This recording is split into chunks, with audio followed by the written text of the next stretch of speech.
ನಮಸ್ತೆ ಸ್ನೇಹಿತರೆ, ಇವತ್ತು ನಾವು ಸೆಕೆಂಡ್ PUC ಕನ್ನಡ ಮಾದರಿ ಪ್ರಶ್ನೆ ಪತ್ರಿಕೆ 2 ಬಂದಿರುವಂತಹ ಪ್ರಶ್ನೆಗಳನ್ನು ಹಾಗೆ ಉತ್ತರಗಳನ್ನು ನೋಡ್ಕೊಳ್ತಾ ಹೋಗುವ.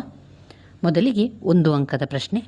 ರಾವಣನ ರೂಪು ಸೀತಾ ದೇವಿಗೆ ತೃಣಕಲ್ಪಮಾಯ್ತು ಪತಿಭಕ್ತಿಯೊಳ್ ರೀವನಿತೆಯ ತೆರದಿಂಸ ಭಾವ ಮನ ನೊಳಕೊಂಡ ಪುಣ್ಯವತಿಯರ್ ಸತಿಯರ್. ಈ ಪದ್ಯಭಾಗದಿಂದ ಸಂಬಂಧಿಸಿದಂತೆ ಕೆಳಗಿನ ಯಾವ ಹೇಳಿಕೆ ಸರಿಯಾಗಿದೆ? ಇದರ ಉತ್ತರ ಸೀತೆ ರಾಮನಲ್ಲಿ ಸದ್ಭಾವಳಗೊಂಡ ಪುಣ್ಯವತಿ. ಸೀತೆ ರಾಮನಲ್ಲಿ ಸದ್ಭಾವ ಒಳಗೊಂಡ ಪುಣ್ಯವತಿ. ಗುರು ಹೇಗೆ ವರ್ತಿಸಬಾರದು? ಗುರು ಲಘುವಾಗಿ ವರ್ತಿಸಬಾರದು. ಹಗೆಯನ್ನು ಏನೆಂದು ಉಪೇಕ್ಷಿಸಬಾರದು?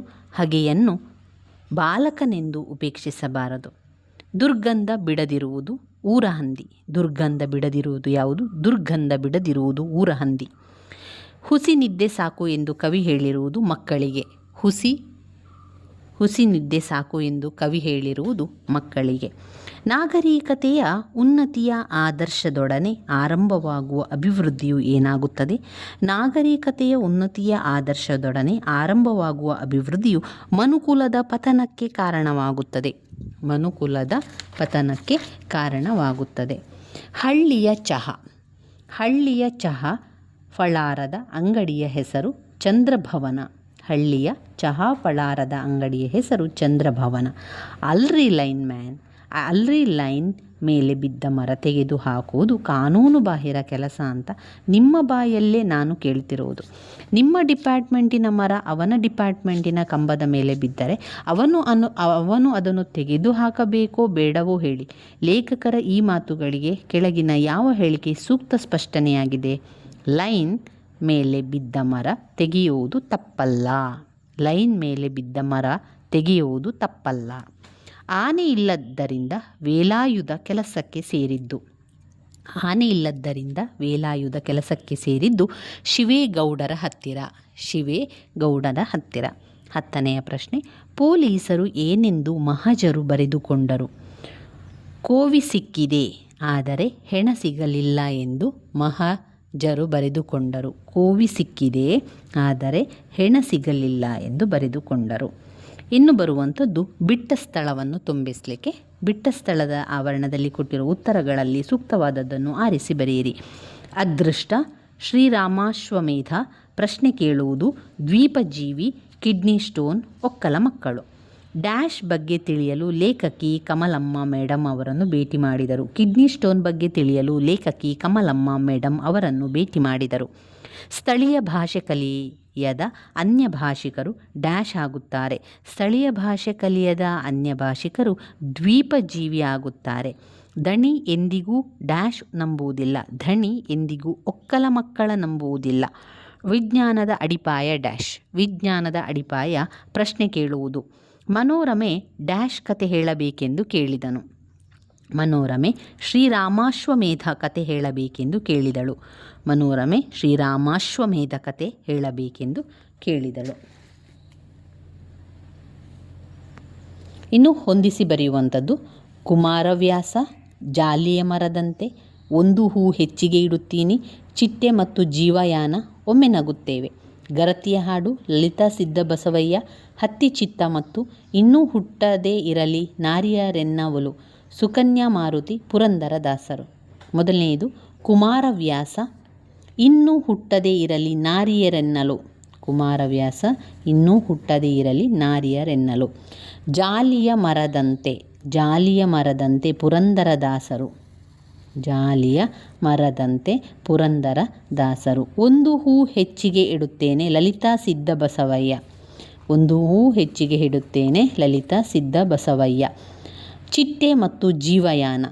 ಚಿಟ್ಟೆ ಮತ್ತು ಜೀವಯಾನ, ಹತ್ತಿ ಚಿತ್ತ ಮತ್ತು. ಒಮ್ಮೆ ನಗುತ್ತೇನೆ, ಸುಕನ್ಯಾ ಮಾರುತಿ. ಒಮ್ಮೆ ನಗುತ್ತೇನೆ, ಸುಕನ್ಯಾ ಮಾರುತಿ. ಇವು ಹೊಂದಿಸಿ ಬರೀಲಿಕ್ಕೆ ಇರುವಂಥ ಪ್ರಶ್ನೆಗಳು. ಇನ್ನು ಬರುವಂಥದ್ದು 1 ಅಂಕದ ಪ್ರಶ್ನೆಗಳು. 1 ಅಂಕದ ಪ್ರಶ್ನೆಗಳು, 1 ಅಂಕದ್ದಲ್ಲ, ಇದು 2 ಅಂಕದ ಪ್ರಶ್ನೆ. 1 ಅಂಕದ ಪ್ರಶ್ನೆಗಳು ಆರಂಭದಲ್ಲಿ ಬರುವಂಥದ್ದು 1 ಅಂಕದ ಪ್ರಶ್ನೆಗಳು. ಅದು ಉತ್ತರಗಳನ್ನು ಆಯ್ಕೆ ಮಾಡಿ ಬರೀಲಿಕ್ಕಿರುವಂಥದ್ದು. ನಂತರ ಬಿಟ್ಟ ಸ್ಥಳ ಕೂಡ 1 ಅಂಕದ ಪ್ರಶ್ನೆಗಳು, ಹೊಂದಿಸಿ ಬರೆಯುವಂಥದ್ದು ಕೂಡ 1 ಅಂಕದ ಪ್ರಶ್ನೆಯಾಗಿದೆ.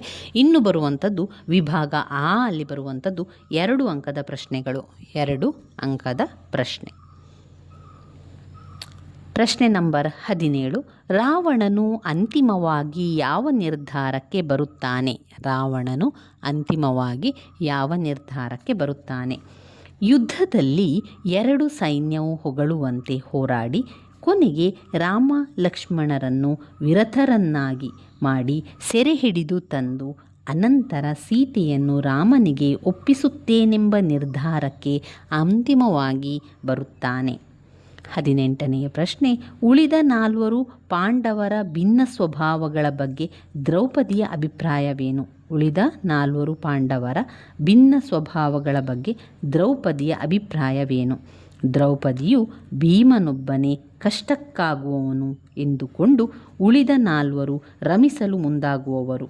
ಹೆಂಡತಿಯ ಮಾನರಕ್ಷಣೆಯ ಸಂದರ್ಭ ಬಂದಾಗ ಕಾಲ್ ತೆಗೆಯುವವರು.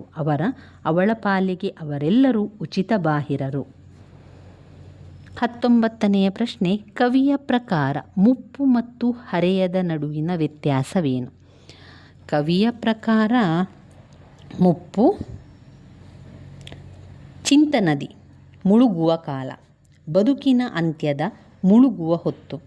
ಹರೆಯ ಸುಗ್ಗಿಯಂತೆ ಸಂಭ್ರಮ, ಬೆಳಗು ಜಾವದಂತೆ ಹೊಸ ಹುರುಪಿನ ಸಮೃದ್ಧಿಯ ಚೈತನ್ಯದ ಕಾಲವಾಗಿದೆ. 20ನೆಯ ಪ್ರಶ್ನೆ. ಮುದುಕ ಏನೆಂದು ಗೋಗರೆಯುತ್ತಾನೆ? ಭಾಷೆ ತಿಳಿಯದ ಅಸ್ಸಾಂನಲ್ಲಿ ಕಿರಿಯ ಮಗನ ಬಳಿ ಮುದುಕನಿರುತ್ತಾನೆ.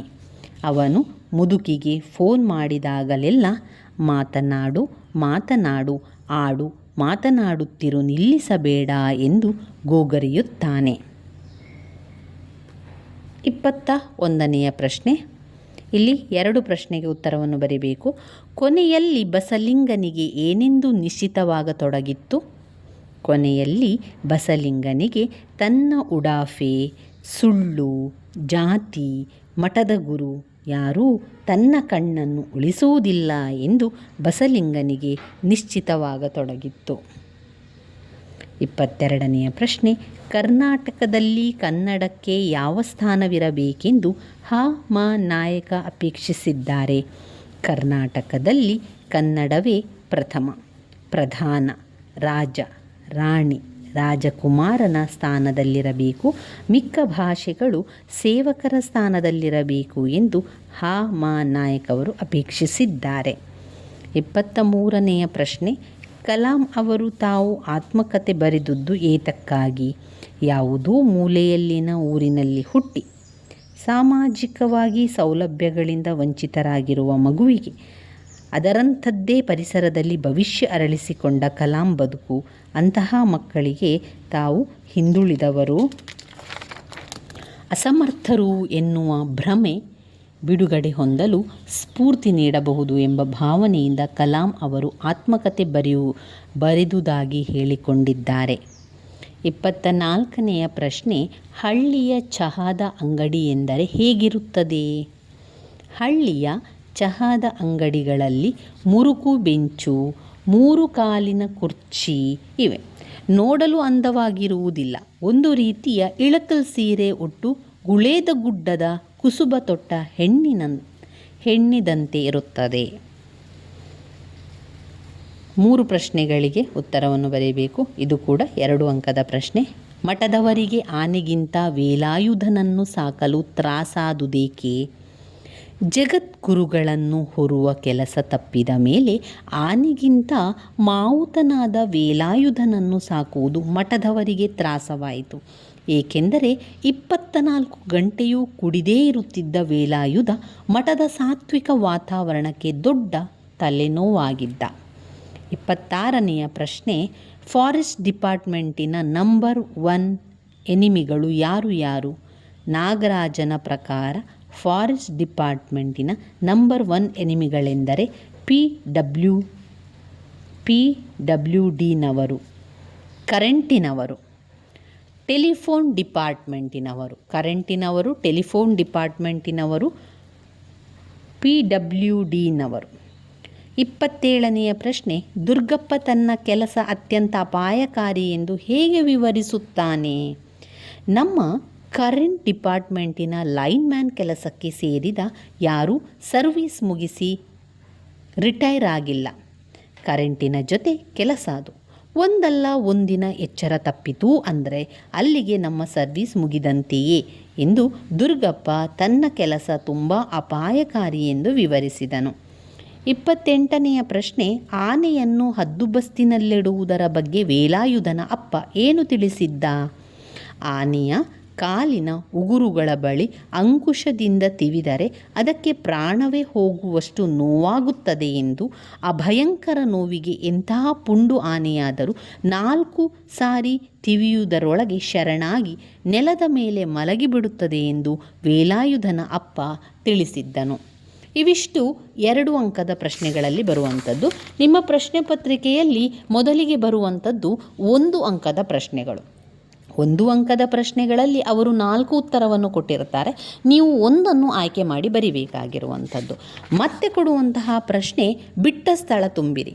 ಬಿಟ್ಟ ಸ್ಥಳ ತುಂಬಿರಿ ಸೂಕ್ತ ಉತ್ತರಗಳನ್ನು ಅವರು ಮೇಲ್ಗಡೆಯಲ್ಲಿ ಅವರು ಆವರಣದ ಒಳಗೆ ಕೊಟ್ಟಿರ್ತಾರೆ. ಅದರಲ್ಲಿ ನೋಡಿ ಆಯ್ಕೆ ಮಾಡಿಕೊಂಡು ಬರೀಬೇಕು. ನೀವು ಮೊದಲಿಗೆ ಏನು ಮಾಡಿ ಅಂದರೆ ನಿಮಗೆ ಗೊತ್ತಿರುವಂತಹ ಮೊದಲ ಉತ್ತರವನ್ನು ಬರ್ಕೊಳ್ಳಿ, ಗೊತ್ತಿಲ್ಲದಂತೂ ಕೊನೆಯದಾಗಿ ಆಯ್ಕೆ ಮಾಡ್ಕೊಳ್ಳಿ. ಗೊತ್ತಿರುವುದನ್ನು ಮೊದಲಿಗೆ ಬರಿತಾ ಹೋಗಿ. ನಂತರ ಬರುವಂಥದ್ದು ಹೊಂದಿಸಿ ಬರೆಯುವಂತಹ ಪ್ರಶ್ನೆಗಳು.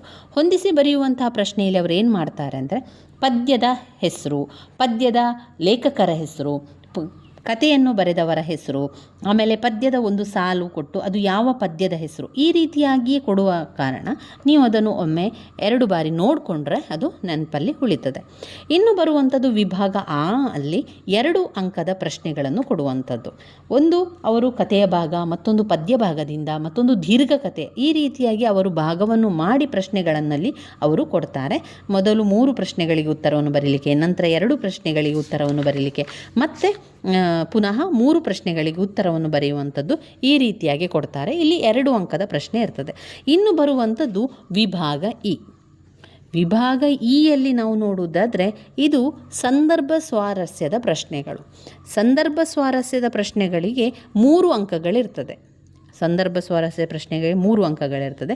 ಇಲ್ಲಿ ಮುಖ್ಯವಾಗಿ ನಿಮಗೆ ಒಳ್ಳೆಯ ಅಂಕಗಳು ಸಿಗಬೇಕು ಅಂತಾದರೆ ನೀವು ಪದ್ಯದ ಹೆಸರು, ಪದ್ಯದ ಒಂದು ಲೇಖಕರ ಹೆಸರು ಮತ್ತು ಆಯ್ದುಕೊಂಡಂತಹ ಯಾವ ಒಂದು ಸಾಹಿತ್ಯದಿಂದ ಆಯ್ದುಕೊಳ್ಳಲಾಗಿದೆ ಎನ್ನುವಂಥದ್ದನ್ನು ಕೂಡ ಬರ್ಕೊಂಡ್ರೆ ನಿಮಗೆ ಒಳ್ಳೆಯ ಅಂಕಗಳು, ಫುಲ್ ಮಾರ್ಕುಗಳು ಕೂಡ ಸಿಗ್ತದೆ. ಆದ್ದರಿಂದ ನೀವು ಸಂದರ್ಭ ಸ್ವಾರಸ್ಯ ಬರಿಬೇಕಾದ್ರೆ ಆ ಒಂದು ಪದ್ಯ, ಸಂಪೂರ್ಣ ಪದ್ಯದ ಲೇಖಕರ ಹೆಸರನ್ನೆಲ್ಲ ನೆನಪಲ್ಲಿಟ್ಕೊಳ್ಳಿ ಸ್ನೇಹಿತರೆ. ವಿಭಾಗ ಇಯಲ್ಲಿ 3 ಅಂಕದ ಪ್ರಶ್ನೆ ಸಂದರ್ಭ ಸ್ವಾರಸ್ಯ ಪ್ರಶ್ನೆ. ಯಾವುದು ಸಂದರ್ಭ ಸ್ವಾರಸ್ಯ ಪ್ರಶ್ನೆ ಬಂದಿದೆ? ಇದರಲ್ಲಿ ಯಾವುದಾದರೂ 2 ವಾಕ್ಯಗಳ ಸಂದರ್ಭ ಸ್ವಾರಸ್ಯವನ್ನು ಬರೆಯಿರಿ ಅಂತ ಕೇಳಿದ್ದಾರೆ. ಕೆಲವೊಂಬಲ್ಲವರಿಂದ ಕಲ್ತು ಈ ಪ್ರಸ್ತುತ ವಾಕ್ಯವನ್ನು ಇದೇ ರೀತಿಯಾಗಿ ಬರೀರಿ, ಆವಾಗ ಒಳ್ಳೆಯ ಅಂಕಗಳು ಬರುತ್ತದೆ. ಈ ಪ್ರಸ್ತುತ ವಾಕ್ಯವನ್ನು ಪುಲಿಗೆರೆ ಸೋಮನಾಥನು ಬರೆದಿರುವ ಸೋಮೇಶ್ವರ ಶತಕ ಸಾಹಿತ್ಯದಿಂದ ಆಯ್ದುಕೊಂಡ ಪಗೆಯಂ ಬಾಲಕನೆಂಬರೇ, ಪಗೆಯಂ ಬಾಲಕರೆಂಬರೇ ಎಂಬ ಪದ್ಯದಿಂದ ಆರಿಸಿಕೊಳ್ಳಲಾಗಿದೆ. ಮನುಷ್ಯ ಸರ್ವಜ್ಞನೆನಿಸಿಕೊಳ್ಳಬೇಕಾದರೆ ಹಲವು ಮಾರ್ಗಗಳಿಂದ ಜ್ಞಾನವನ್ನು ಸಂಪಾದಿಸಬೇಕು. ಹಲವು ಹಳ್ಳಗಳು, ಮನುಷ್ಯ ಸರ್ವಜ್ಞನೆನಿಸಿಕೊಳ್ಳಬೇಕಾದರೆ ಅಲ್ಲಿ ಹಲವು ಹಳ್ಳಗಳಿರ್ತದೆ, ಅದನ್ನು ಸೇರಿ ಸಮುದ್ರವಾಗುವಂತೆ ಹಲವು ದಾರಿಗಳಲ್ಲಿ, ಮೂಲಗಳಲ್ಲಿ ತಿಳುವಳಿಕೆ ಗಳಿಸಿ ಜ್ಞಾನದ ಸಮುದ್ರವೇ ಆಗಬಹುದು. ಈ ರೀತಿಯ ಮಾರ್ಗಗಳನ್ನು ವಿವರಿಸುತ್ತಾ ಕವಿ ಕೆಲವೊಂಬಲ್ಲವರಿಂದ ಕಲ್ತು ಎಂಬ ಮಾತನ್ನು ಹೇಳಿದ್ದಾನೆ. ಕೆಲವರು ತಿಳಿದವರಿಂದ ಕಲಿಯಬೇಕು, ಕೆಲವನ್ನು ನೋಡಿ ಕಲಿಯಬೇಕು, ಕೆಲವನ್ನು ಸುಜ್ಞಾನದಿಂದ ಕಲಿಯಬೇಕು, ಕೆಲವನ್ನು ಇತರರು ಮಾಡಿದ್ದನ್ನು ಕಂಡು, ಇನ್ನು ಕೆಲವನ್ನು ಸಜ್ಜನರ ಸಹವಾಸದಿಂದ ಕಲಿಯಬಹುದೆಂದು ಹೇಳುತ್ತಾ ಸರ್ವಜ್ಞತೆಯ ದಾರಿಯನ್ನು ತೋರಿಸಿದ್ದಾನೆ. ಮನುಷ್ಯನು ತಾನು ತಿಳುವಳಿಕೆಯನ್ನು ಪಡೆಯಲು 10 ಹಲವು ಮೂಲಗಳಿಂದ ಜ್ಞಾನ ಪಡೆಯಬೇಕೆಂಬ ನೀತಿ ಇಲ್ಲಿ ಕಾಣಸಿಗುತ್ತದೆ. ಇನ್ನು ಬರುವಂತಹ ಪ್ರಶ್ನೆ ಹಬ್ಬಲಿ ಅವರ ರಸಬಳ್ಳಿ. ಹಬ್ಬಲಿ ಅವರ ರಸಬಳ್ಳಿ. ಈ ಮಾದರಿ ಪ್ರಶ್ನೆ ಪತ್ರಿಕೆಯಲ್ಲಿ ಕೊಟ್ಟಿರುವಂತಹ ಪ್ರಶ್ನೆಗಳು ವೆರಿ ಇಂಪಾರ್ಟೆಂಟ್ ಆಗಿರುವ ಪ್ರಶ್ನೆಗಳು ಸ್ನೇಹಿತರೆ, ಸ್ಕಿಪ್ ಮಾಡಬೇಡಿ. ಅವರು ಕೊಟ್ಟಿರುವಂತಹ ಈ ಮಾದರಿ ಪ್ರಶ್ನೆ ಪತ್ರಿಕೆಯ ಪ್ರಶ್ನೆಗಳು ಹಲವು ಬಾರಿ ರಿಪೀಟ್ ಆಗಿ ಬಂದಿರುವಂಥ ಪ್ರಶ್ನೆಗಳಾದ್ದರಿಂದ ಅವುಗಳನ್ನೆಲ್ಲವನ್ನು ಕೂಡ ಓದ್ಕೊಳ್ಳಿ. ಹಬ್ಬಲಿ ಅವರ ರಸಬಳ್ಳಿ. ಈ ಪ್ರಸ್ತುತ ವಾಕ್ಯವನ್ನು ಜನಪದರು ರಚಿಸಿರುವ ಗರತಿಯ ಹಾಡು ಎಂಬ ತ್ರಿಪದಿಗಳ ಸಂಗ್ರಹದಿಂದ ಆಯ್ದಂತಹ ಹಬ್ಬಲಿ ಅವರ ರಸಬಳ್ಳಿ ಎಂಬ ಜನಪದ ತ್ರಿಪದಿಗಳಿಂದ ಆಯ್ದುಕೊಳ್ಳಲಾಗಿದೆ. ಜನಪದ ಹೆಣ್ಣು ಮಗಳು ತವರನ್ನು ಹಾರೈಸುತ್ತಾ ಹೇಳಿರುವ ಮಾತಿದು. ಹೆಣ್ಣು ಮಕ್ಕಳು ತಮ್ಮ ತವರು ಮನೆಗೆ ಯಾವಾಗಲೂ ಒಳಿತು ಮತ್ತು ಯಶಸ್ಸನ್ನೇ ಬಯಸುತ್ತಾರೆ. ಅವಳಿಗೆ ತವರನ್ನು ಹಾರೈಸಬೇಕೆಂಬ ಬಯಕೆ ಇದೆ. ಏನೆಂದು ಹರಸಲಿ ಎಂದು ಚಿಂತಿಸುವ ಅವಳು ಕೊನೆಗೆ ತನ್ನ ತವರಿನ ವಂಶವು ಹೊಳೆಯ ದಂಡೆಯಲ್ಲಿ ಹಬ್ಬಿ ಬೆಳೆಯುವ ಗರಿಕೆಯ ಕುಡಿಯಂತೆ ಹಬ್ಬಲಿ ಅವರ ರಸಬಳ್ಳಿ ಎಂದು ಮನದುಂಬಿ ಹಾರೈಸುವ ಈ ಸಂದರ್ಭವಾಗಿದೆ. ಮನ್ನಿಸಲಿ ನಿಮ್ಮನ್ನು ಆ ದೇವರು. ಮನ್ನಿಸಲಿ ನಿಮ್ಮನ್ನು ಆ ದೇವರು. ಈ ಪ್ರಸ್ತುತ ವಾಕ್ಯವನ್ನು ನಿತ್ಯೋತ್ಸವ ಕವಿ ಎಂದೇ ಮನೆ ಮಾತಾಗಿರುವ ನಾಡೋಜ KS ನಿಸಾರ್ ಅಹಮದ್ ಅವರು ಬರೆದಿರುವ ಅವರ ವ್ಯಕ್ತಿಪರ ಕವನ ಸಂಕಲನದಿಂದ ಆಯ್ದಂತಹ ಶಿಲುಬೆ ಏರಿದ್ದಾನೆ ಎಂಬ ಪದ್ಯದಿಂದ ಆರಿಸಿಕೊಳ್ಳಲಾಗಿದೆ. ಗೋಡೆಯ ಮೇಲೆ ಶಿಲುಬೆಗೇರಿದ ಯೇಸುವಿನ ಮುಖಮುದ್ರೆಯ ಭಾವವನ್ನು ವಿವರಿಸುವ ಸಂದರ್ಭದಲ್ಲಿ ಈ ಮಾತು ಬಂದಿದೆ. ಮನ್ನಿಸಲಿ ನಿಮ್ಮನ್ನು ಆ ದೇವರೇ. ಶಿಲುಬೆಗೇರಿದ ರೋಮಿನ ಯಾಜಕರ ಕಿರುಕುಳಕ್ಕೆ ಜೀಸಸ್ನ ಶಿರಬಾಗಿ ಕೊರಳ ನರಗಳು ಉಬ್ಬಿದೆ. ಯಾತನೆ ಅನುಭವಿಸುತ್ತಿರುವ ಯೇಸು ಮಾತ್ರ ಆ ನೋವನ್ನು ಸಹಿಸಿಯೂ ಒಳ್ಳೆಯ ಮಾತನ್ನೇ ನುಡಿಯುವಂತಿದೆ. ತಾನು ನೋವು ಕಂಡರೂ ನೋವು ನೀಡಿದವರ ಪರವಾಗಿ ದೇವರಲ್ಲಿ ಕ್ಷಮೆಯಾಚಿಸುವ ರೀತಿಯಲ್ಲಿ ಕರುಣಾಮಯಿ ಯೇಸು ಕವಿಯ ಕಣ್ಣಿಗೆ ಕಂಡಿರುವನು. ಜೀಸಸ್ನ ಕ್ಷಮಾಗುಣ ಇಲ್ಲಿನ ವಿಶೇಷತೆಯಾಗಿದೆ. ಯಾವುದಾದರೂ ಒಂದು ವಾಕ್ಯದ ಸಂದರ್ಭ ಸೂಚಿ ಸ್ವಾರಸ್ಯವನ್ನು ಬರೆಯಿರಿ ಅಂತ ಕೇಳಿದ್ದಾರೆ. ಅದು ಅವರು ಅವರಿಗೂ ನೋಡಿರದ ಪ್ರಾಣಿ. ಅದು ಅವರು ಆವರೆಗೂ ನೋಡಿರದ ಪ್ರಾಣಿ ಯಾವುದು? ಆಯ್ಕೆಯಲ್ಲಿ ಈ ಪ್ರಸ್ತುತ ವಾಕ್ಯವನ್ನು ಕೃಪಾಕರ ಸೇನಾನಿ ಕೆ ಪುಟ್ಟಸ್ವಾಮಿ ಬರೆದಿರುವ ಜೀವಜಾಲ ಕೃತಿಯಿಂದ ಆರಿಸಿರುವ ವಾಲ್ಪರೈ ಅಭಿವೃದ್ಧಿ ತಂಡ ದುರಂತ ತುಂಬಾ ಮುಖ್ಯವಾಗಿರುವಂತಹ ಒಂದು ಪಾಠ, ಗದ್ಯ. ಅದನ್ನು ಓದ್ಕೊಳ್ಬೇಕು. ಅದರಲ್ಲಿ ಸಂದರ್ಭ ಸ್ವಾರಸ್ಯದ ಪ್ರಶ್ನೆಗಳು ಹಲವು ಬಾರಿ ಕೇಳಿದ್ದಾರೆ. ವಾಲ್ಪರೈ ಅಭಿವೃದ್ಧಿ ತಂದ ದುರಂತ ಎಂಬ ಗದ್ಯ ಲೇಖನದಿಂದ ಆರಿಸಿಕೊಳ್ಳಲಾಗಿದೆ. ಕಾರ್ವೆರ್ ಮಾರ್ಷ್ ಕುದುರೆಯನ್ನು ಕಂಡು ದಿಗ್ಭ್ರಮೆಗೊಂಡ ಹಾಡಿ ಜನರ ಬಗ್ಗೆ ಲೇಖಕರು ಈ ಮಾತನ್ನು ಹೇಳುತ್ತಾರೆ. ಕಾಡಿನ ಅನ್ವೇಷಣೆಗೆ ಬಂದಂತಹ ಮಾರ್ಷನ್ನು ಕುದುರೆಯ ಮೇಲೆ ಕುಳಿತು ಕಾಡಿನೊಳಗೆ ಸಾಗುತ್ತಾನೆ. ಅವನಿಗೆ 4 ಪುಟ್ಟ ಗುಡಿಸಲುಗಳಲ್ಲಿದ್ದ ಹಾಡಿ ಕಾಣಿಸುತ್ತದೆ. ಅಲ್ಲಿದ್ದ 10 ಆದಿವಾಸಿಗಳು ಮಾರ್ಷ್ನ ಕುದುರೆಯ ಕುರಪೊಟದ ಸದ್ದಿಗೆ ದಿಗಿಲುಗೊಳ್ಳುತ್ತಾರೆ. ಕಾಡಿನ ಪ್ರಾಣಿಗಳನ್ನು ಮಾತ್ರ ಕಂಡಿದ್ದವರಿಗೆ ಕುದುರೆ ವಿಚಿತ್ರವಾಗಿ ಕಂಡಿರಬಹುದೆಂದು ಭಾವಿಸಿದ ಲೇಖಕರು ಅದು ಅವರು ಆವರೆಗೂ ನೋಡಿರದ ಪ್ರಾಣಿ ಎಂದು ಕುತೂಹಲದ ನುಡಿಗಳನ್ನಾಡುತ್ತಾರೆ. 33ನೆಯ ಪ್ರಶ್ನೆ, ನೋಡು ನಿನ್ನ ಎದುರು 2 ಆಯ್ಕೆಗಳಿವೆ. ಈ ಪ್ರಸ್ತುತ ವಾಕ್ಯವನ್ನು ಸ್ತ್ರೀ ಸಂವೇದನಾ ಕಥೆಗಾರ್ತಿಯಾದ ಶ್ರೀಮತಿ ನೇಮಿಚಂದ್ರ ಅವರು ಬರೆದಿರುವ ಬದುಕು ಬದಲಿಸಬಹುದು ಬರಹದಿಂದ ಆರಿಸಿಕೊಂಡಿರುವ ಆಯ್ಕೆ ಇದೆ ನಮ್ಮ ಕೈಯಲ್ಲಿ ಎಂಬ ಲೇಖನ ಗದ್ಯದಿಂದ ಆಯ್ದುಕೊಳ್ಳಲಾಗಿದೆ. ಈ ಮಾತನ್ನು ಲೇಖಕಿ ತಮ್ಮ ಪತಿಗೆ ಹೇಳುತ್ತಾರೆ. ಲೇಖಕಿಯು ಕಿಡ್ನಿ ಸ್ಟೋನ್ ತೊಂದರೆಯಿಂದ ಬಳಲುತ್ತಿದ್ದ ತಮ್ಮ ಪತಿ ಕೀರ್ತಿಗೆ ಕಮಲಮ್ಮ ಮೇಡಮ್ ಹಾಗೂ ಮೂಲೆಮನೆ ಮುದ್ದೇಗೌಡರ ಶಸ್ತ್ರಚಿಕಿತ್ಸೆಯ ಅನುಭವಗಳನ್ನು ವಿವರಿಸುತ್ತಾರೆ. ನಂತರ ನೋಡು ನಿನ್ನ ಎದುರು 2 ಆಯ್ಕೆಗಳಿವೆ ಎಂದು ಹೇಳಿ, ಒಂದು ಮುದ್ದೇಗೌಡರಂತೆ ನೀರು ಕುಡಿಯದೆ ಪದೇ ಆಪರೇಷನ್ಗೆ ಒಳಗಾಗುವುದು, ಇಲ್ಲವೇ ಕಮಲಮ್ಮನಂತೆ ಚೆನ್ನಾಗಿ ನೀರು ಕುಡಿದು ಆರೋಗ್ಯವಾಗಿರುವುದು ಎಂದು ತನ್ನ ಪತಿಗೆ ವಿವರಿಸುವ ಸಂದರ್ಭವಿದು. 34ನೆಯ ಪ್ರಶ್ನೆ, ಕನ್ನಡಂ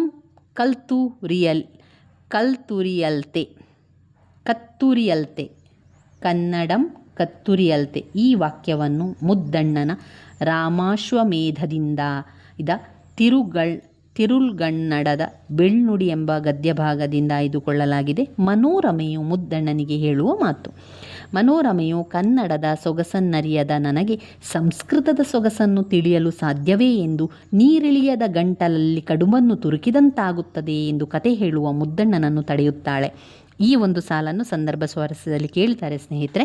ನೀರಿಳಿಯದ ಗಂಟಲಲ್ಲಿ ಕಡುಮನ್ನು ತುರುಕಿದಂತಾಯಿತು ಅಂತ ಬಂದಾಗ ಈ ವಾಕ್ಯವನ್ನು ನಾವು ಬರಿತಾ ಹೋಗಬೇಕು. ಅದಕ್ಕೆ ಮುದ್ದಣ್ಣನು, ಹಾಗಾದರೆ ಇನ್ನು ಯಾವ ವಿಧದಲ್ಲಿ ಕತೆ ಹೇಳಲಿ ಎನ್ನುತ್ತಾನೆ. ಅದಕ್ಕೆ ಮನೋರಮೆಯು, ತಿರುಳ್ಗನ್ನಡದ ಸವಿಮಾತಿನಲ್ಲಿ ಕಥೆಯ ಸಾರವನ್ನು ಹೇಳೆಂದು ಹೇಳುತ್ತಾ, ಕನ್ನಡಂ ಕಸ್ತೂರಿಯಲ್ಲವೇ ಎನ್ನುತ್ತಾಳೆ. ಕನ್ನಡ ಭಾಷೆಯ ಸತ್ವವನ್ನು ಪರಿಚಯಿಸುವ ಸಂದರ್ಭವಿದು. ಕವಿ ಮತ್ತು ಮನೋರಮೆಗೆ ಕನ್ನಡದ ಮೇಲಿರುವ ಅಭಿಮಾನ ಹಾಗೂ ಆದರದ ಭಾವನೆಗಳನ್ನು ಈ ವಾಕ್ಯದಲ್ಲಿ ಸ್ವಾರಸ್ಯವಾಗಿ ಮೂಡಿಬಂದಿದೆ. ಇನ್ನೂ ಕೂಡ ಸಂದರ್ಭ ಸ್ವಾರಸ್ಯದ ಪ್ರಶ್ನೆಗಳಿದೆ. ಯಾವುದಾದರೂ ಒಂದು ವಾಕ್ಯವನ್ನು ಸಂದರ್ಭ ಸೂಚಿ ಸ್ವಾರಸ್ಯಕ್ಕೆ ಬರೆಯಿರಿ ಅಂತ ಕೇಳಿದ್ದಾರೆ.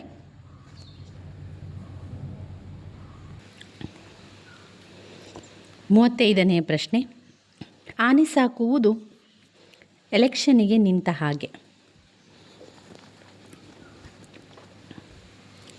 ಪ್ರಸ್ತುತ ವಾಕ್ಯವನ್ನು KP ಪೂರ್ಣಚಂದ್ರ ತೇಜಸ್ವಿಯವರು ಬರೆದಿರುವ ಕಿರುಗೂರಿನ ಗಯ್ಯಾಳಿಗಳು ಕಥಾಸಂಕಲನದಿಂದ ಆಯ್ದ ಕೃಷ್ಣೇಗೌಡನ ಆನೆ ಎಂಬ ದೀರ್ಘಗದ್ಯದಿಂದ ಆರಿಸಿಕೊಳ್ಳಲಾಗಿದೆ.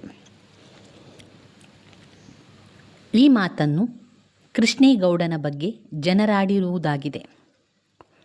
ಗುಳೂರು ಮಠದಲ್ಲಿದ್ದ ಆನೆಯನ್ನು ಎಲ್ಲ ವ್ಯವಹಾರಗಳನ್ನು ಮಾಡಿ ನಷ್ಟ ಅನುಭವಿಸಿದ್ದ ಕೃಷ್ಣೇಗೌಡ ಕರೆತಂದಾಗ ಇವನ ಕತೆ ಮುಗಿದಂತೆಯೇ ಎಂದು ಜನ ತೀರ್ಮಾನಿಸಿದರು.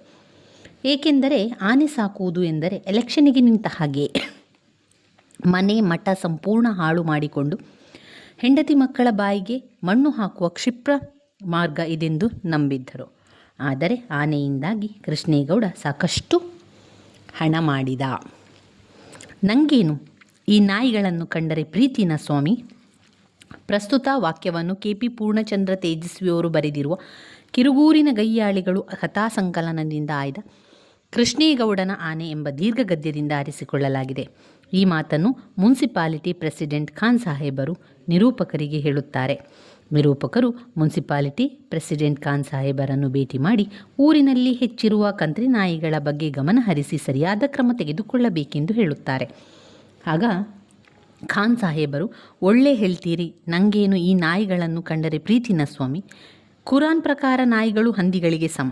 ನಿಜವಾದ ಮುಸಲ್ಮಾನ ನಾಯಿ ಮುಟ್ಟಿಸಿಕೊಳ್ಳಲೇಬಾರದು ಎಂದು ಹೇಳಿ ನಾಯಿ ನಿಯಂತ್ರಣಕ್ಕೆ ಸಾಕಷ್ಟು ಕ್ರಮ ತೆಗೆದುಕೊಂಡಿದ್ದೇವೆ ಎನ್ನುತ್ತಾನೆ.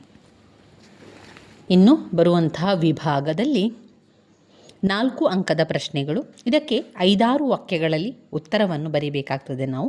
ಇಲ್ಲಿ 2 ಪ್ರಶ್ನೆಗಳಿಗೆ 5-6 ವಾಕ್ಯಗಳಲ್ಲಿ ಉತ್ತರಿಸಿ ಅಂತ ಕೊಟ್ಟಿದ್ದಾರೆ. ಮೊದಲನೆಯ ಪ್ರಶ್ನೆ, 37ನೆಯ ಪ್ರಶ್ನೆ, ರಾವಣನು ಬಹುರೂಪಿಣಿ ವಿದ್ಯೆಯನ್ನು ಒಲಿಸಿಕೊಂಡ ಸಂದರ್ಭವನ್ನು ವಿವರವಾಗಿ ಬರೆಯಿರಿ.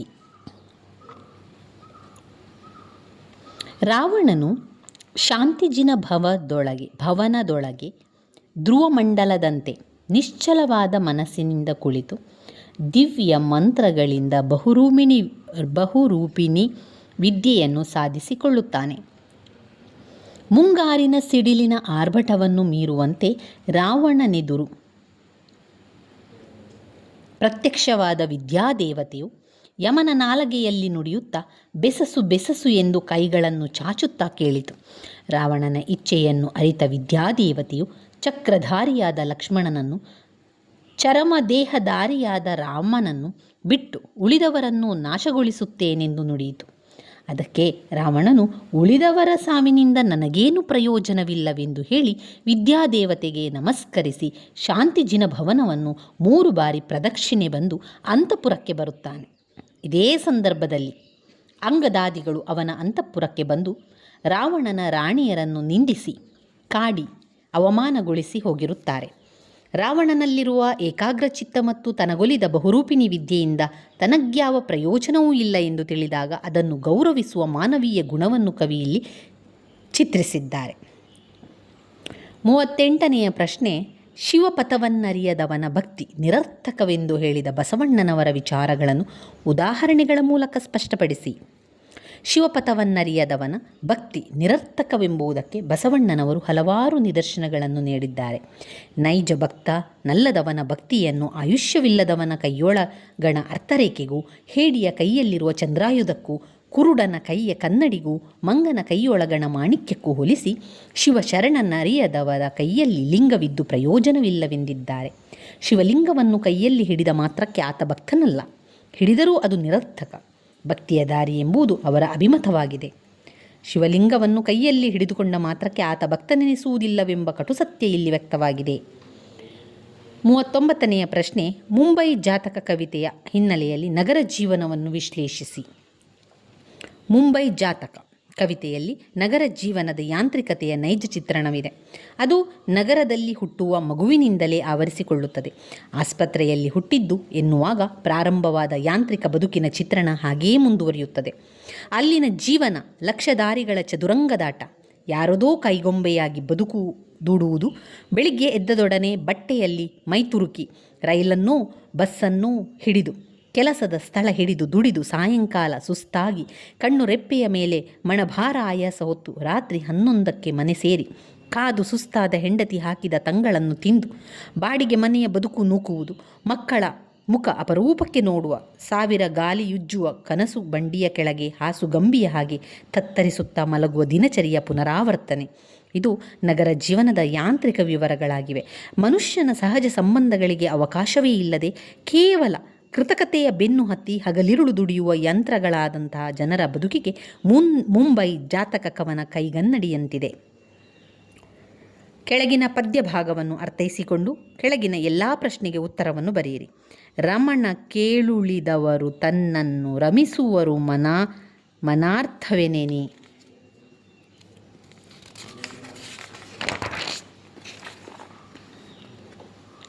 ಗಮಿಸುವರು ನೀ ನಲ್ಲ ದುಳಿದವರು ಚಿತ ಬಾಹಿರರು ಮಮತೆಯಲ್ಲಿ ನೀ ನೋಡು ಚಿತ್ತದ ಸಮತೆಯನ್ನು ಬೀಳ್ಕೊಡು ಕುಠಾರನ ಯಮನ ಕಾಣಿಸಿ ಕರುಣಿಸಿದೆಂದಳು ಕಾಂತೆ ಕೈಮುಗಿದು. ಪದ್ಯಭಾಗದಲ್ಲಿ ಮಾನಾರ್ಥವೇನೆ ನಿರ್ಗಮಿಸುವ ಆ ಉಳಿದವರು ಯಾರು? ನೀನೇ ಸೂಕ್ತವಾದವನೆಂದು ಯಾರನ್ನು ಕುರಿತು ಹೇಳಲಾಗಿದೆ? ದ್ರೌಪದಿ ಕೈಮುಗಿದು ಏನೆಂದು ಪ್ರಾರ್ಥಿಸುತ್ತಿದ್ದಾಳೆ? ವಿವರಿಸಿ. ಪದ್ಯಭಾಗದಲ್ಲಿ ಮಾನಾರ್ಥವೇನೆ ನಿರ್ಗಮಿಸುವ ಆ ಉಳಿದವರು ಧರ್ಮರಾಯ, ಅರ್ಜುನ, ನಕುಲ, ಸಹದೇವ. ನೀನೇ ಸೂಕ್ತವಾದವನೆಂದು ಯಾರನ್ನು ಕುರಿತು ಹೇಳಲಾಗಿದೆ? ಭೀಮನ ಕುರಿತು ಹೇಳಲಾಗಿದೆ. ದ್ರೌಪದಿ ಕೈಮುಗಿದು ಏನೆಂದು ಪ್ರಾರ್ಥಿಸುತ್ತಿದ್ದಾಳೆ? ಕೀಚಕನ ಉಪಟಳದಿಂದ ನನ್ನನ್ನು ಪಾರು ಮಾಡಿ ಆತನಿಗೆ ಯಮಲೋಕವನ್ನು ಕಾಣಿಸಿ ಕರುಣೆಯನ್ನು ನನಗೆ ತೋರಿಸು ಎಂದು ದ್ರೌಪದಿ ಕೈಮುಗಿದು ಪ್ರಾರ್ಥಿಸುತ್ತಾಳೆ. ಇನ್ನು ಬರುವಂಥದ್ದು 4 ಅಂಕದ ಪ್ರಶ್ನೆಗಳು. ಒಂದು ಪ್ರಶ್ನೆಗೆ 5-6 ವಾಕ್ಯಗಳಲ್ಲಿ ಉತ್ತರಿಸಿ ಅಂತ ಹೇಳಿದ್ದಾರೆ. ಬಸಲಿಂಗ ಡಾಕ್ಟರ್ ತಿಮ್ಮಪ್ಪನವರ ಸೂಚನೆಗಳನ್ನು ಪಾಲಿಸದೇ ಇರಲು ಕಾರಣವೇನು?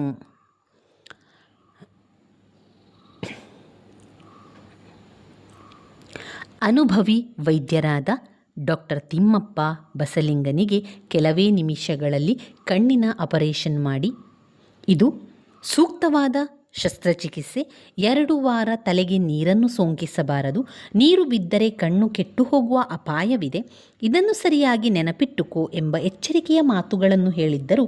ಮನೆಗೆ ಹೋದ ಮೇಲೆ ಹೆಂಡತಿ ಸಿದ್ಲಿಂಗಿ ದೊಡ್ಡ ರಾದಾಂತವನ್ನೇ ಎಬ್ಬಿಸಿದಳು. ಆಕೆಗೆ ಅದು ಹೇಗೋ ತಿಮ್ಮಪ್ಪ ಹೊಲೆಯರೆಂಬುದು ಗೊತ್ತಾಗಿತ್ತು.